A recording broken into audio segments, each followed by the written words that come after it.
रात का समय था। संध्या अपने बिस्तर पर राजेंद्र के सामने खामोश सी बैठी थी। राजेंद्र उसके हाथों को अपने हाथों में लिए बैठा हुआ था और उसकी आंखों को गौर से देख रहा था। तुम्हारी ये झील सी आंखों में डूब जाने को दिल चाहता है संध्या। ऐसा मन करता है कि तुम्हें पास बैठाकर 24 घंटे तुम्हें देखता रहूं और तुम्हारी महक में खो जाऊं। संध्या उसकी बातों को बिना किसी रिएक्शन के सुने जा रही थी। ऐसा लग रहा था कि वो अंदर से बहुत दुखी है। इसे देख राजेंद्र ने उससे पूछा, क्या बात है, इतनी बुझी बुझी क्यों लग रही हो? देखो, हमारे अंदर आग लगाकर खुद बुझी बुझी मत रहो, और बुझी बुझी रहना है तो हमें भी बुझा लो। ये कहकर राजेंद्र ने संध्या को गले से लगा लिया और दोनों एक दूसरे में खो गए और फिर वे दोनों बिस्तर पर सो गए। आधी रात के बाद की बात है। संध्या और राजेंद्र दोनों गहरी नींद में थे। तभी संध्या के दरवाजे पर दस्तक हुई। दरवाजे पर दस्तक देने वाला था अभय सिंह। क्या बात है, लगता है संध्या बहुत ही गहरी नींद में है। क्या करूं मैं पीछे पापड़ वाले रास्ते से जाता हूँ और उसे देता हूँ सरप्राइज। अभय संध्या का पति है और वो फौज में काम करता है। कई दिनों से उसे छुट्टी नहीं मिल रही थी। संध्या को उसकी इसी बात से बहुत शिकायत है। आप हमेशा झूठ ही बोलते हो। अरे झूठ नहीं, सच बोल रहा हूँ। जल्दी आऊंगा मैं छुट्टी लेकर।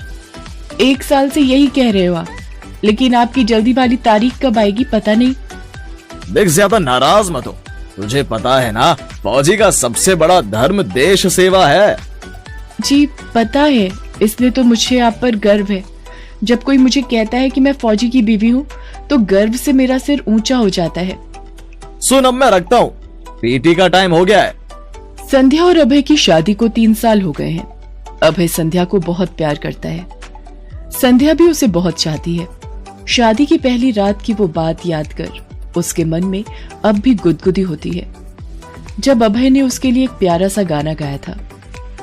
बहारों फूल बरसाओ, मेरा महबूब आया है, मेरा महबूब आया है। अभय की आवाज जैसी भी रही हो, लेकिन उसने जितने दिल से उस गाने को गाया था, उसे सुनकर संध्या ने उसे गले से लगा लिया था और कहा था कि आप बहुत अच्छे हैं जी।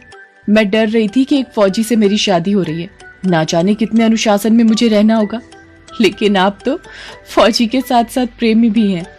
संध्या, एक फौजी से बड़ा प्रेमी कोई नहीं हो सकता। तभी तो वो हंसते हंसते देश के प्रेम में, भारत माँ के प्रेम में अपना बलिदान तक दे देता है, और इससे बड़े गर्व की बात तो किसी भी फौजी के लिए नहीं होती। पुरानी बातों को सोचता हुआ अभय अपने घर के पीछे लगे पाइप के सहारे छत पर पहुंचा।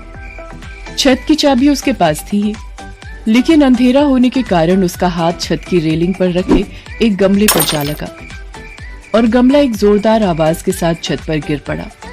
उस आवाज से संध्या की नींद खुल गई। अरे, ये छत पर क्या गिरने की आवाज आई? कहीं कोई चोर वोर तो नहीं चढ़ा है छत पर? संध्या ने राजेंद्र को जगाया। फिर संध्या जोर जोर से चिल्लाने लगी, चोर चोर।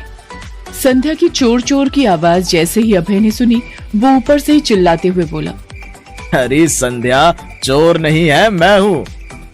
अरे ये तो अभय की आवाज है, वो कब आ गए? अपने पति की आवाज को सुनकर संध्या का चेहरा पीला पड़ गया। उसका गला सूखने लगा।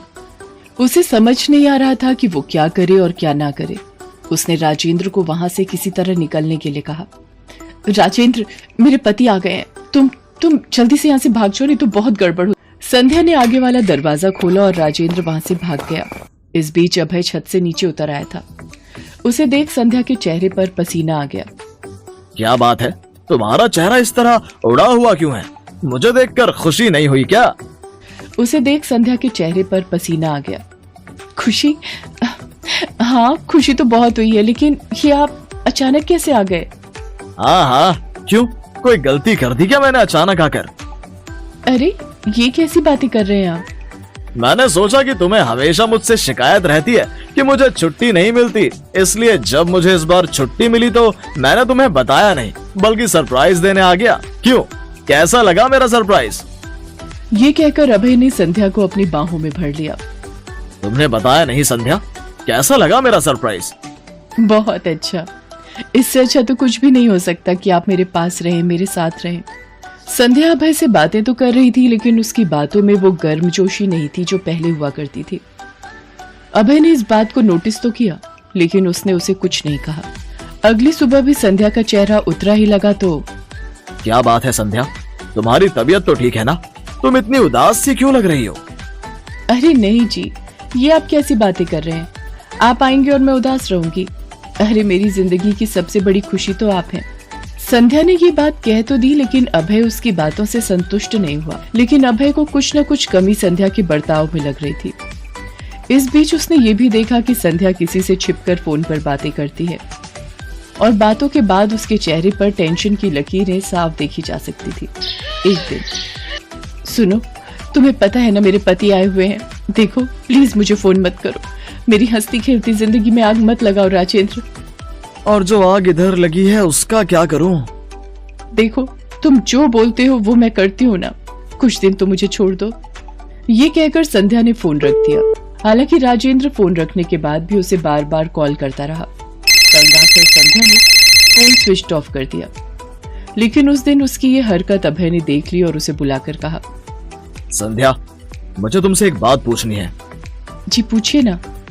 ये राजेंद्र कौन है? राजेंद्र? कौन राजेंद्र? मैं तो ये नाम पहली बार सुन रही हूँ। अच्छा, तो खाओ फिर मेरे सर की कसम कि तुम किसी राजेंद्र को नहीं जानती। अभय की इस बात पर संध्या फूट फूट कर रोने लगी और रोते हुए उसने कहा, आप मुझे गोली मार दीजिए। ये तुम क्या कर रही हो? तुम्हें पता है ना मैं तुम्हें कितना प्यार करता हूँ। गोली नहीं मार सकते तो मुझे छोड़ दीजिए, मैं आपके लायक नहीं हूँ। मैं आपको पिछले 3 महीनों से धोखा दे रही हूँ। धोखा? हाँ धोखा, लेकिन मेरे पास कोई चारा नहीं है, मैं क्या करूँ? क्या बात है संध्या, मुझे खुलकर सारी बात बताओ। एक दिन की बात है, संध्या अपने बाथरूम में नहा रही थी।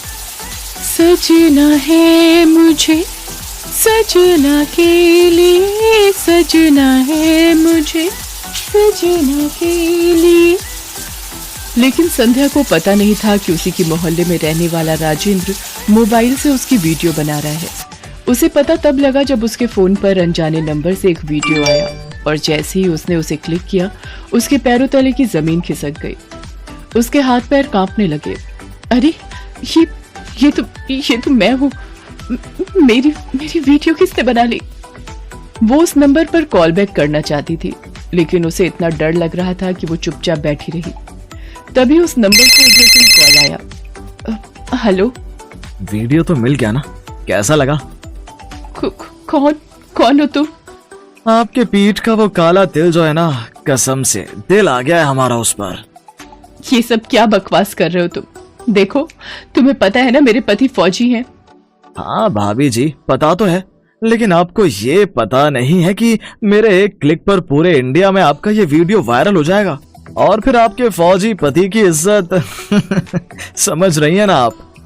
क्या चाहिए तुमको? प्यार, डूब कर प्यार। बकवास बंद करो अपनी। भाभी जी, आप बहुत जल्दी गुस्सा हो जाती हैं, जबकि आपको पता है कि मैं क्या कर सकता हूँ। राजेंद्र संध्या को ब्लैकमेल करने लगा। न चाहते हुए भी संध्या उसके जाल में फंस गई। मैं क्या करती जी, मुझे कुछ समझ नहीं आ रहा था, और एक बार जो मैं उस दलदल में गिरी तो और भी फंसती चली गई। मैं जानती हूँ कि मैंने बहुत बड़ा पाप किया है, लेकिन मेरे पास कोई रास्ता नहीं था। अरे इतना सब कुछ हो गया, तुम्हें मुझे बताना था ना, लेकिन तुम चिंता मत करो, और देखो मैं क्या करता हूँ। अभय उसी समय अपनी लाइसेंसी बंदूक के साथ गुस्से में राजेंद्र के घर गया और उसने उसकी कनपटी पर बंदूक लगा दी। तू ही वो राजेंद्र है ना जिसने मेरी पत्नी की वीडियो बनाई? उसे तो मैं मार चुका हूँ, अब तेरी बारी है। मेरी बारी? अरे देखिए, मुझसे गलती हो गई। सुन, पहले तो तू वो ओरिजिनल वीडियो मुझे दिखा, मुझे अभी के अभी वो डिलीट करना है, उसके बाद तुम्हें दुनिया से डिलीट कर दूंगा। अरे भाई साहब देखिए, मैं वो वीडियो ये रहा, इसे आपके सामने डिलीट कर देता हूँ, लेकिन प्लीज आप मुझे डिलीट मत करिए, मुझसे गलती हो गई। जैसे ही उसने वीडियो डिलीट किया, संध्या अपने हाथ में डंडा लेकर वहां आ पहुंची। अरे ये क्या है? आपकी पत्नी तो जिंदा है। बदमाश, तुमने मुझे बहुत तंग किया है, मेरा शोषण किया है, मैं तुम्हें जिंदा नहीं छोड़ूंगी। संध्या ने डंडे से उसकी पिटाई शुरू कर दी और उसे इतना मारा कि उसके बदन की कई हड्डियां टूट गई। डंडे की मार से वो चीखता रहा, चिल्लाता रहा। अभय उसकी पिटाई का वीडियो बनाता रहा। मत मारो मुझे। अरे अरे मुझे छोड़ दो। मुझे छोड़ दो। सुन, तेरी पिटाई की वीडियो बहुत शानदार बनी है। अब मैं इसे वायरल करता हूँ और तू लोगों को सफाइयाँ देता फिर कि तुझे किसी औरत ने कुत्ते की तरह क्यों मारा। ये कहकर अभय और संध्या दोनों घर लौट आए। उस शाम पूरे शहर में राजेंद्र की पिटाई का वीडियो वायरल हो गया था और वो किसी को कुछ बता भी नहीं पा रहा था कि आखिर उसे क्यों मारा गया, क्योंकि अगर वो सच बताता तो लोग भी उसे पकड़कर खूब मारते।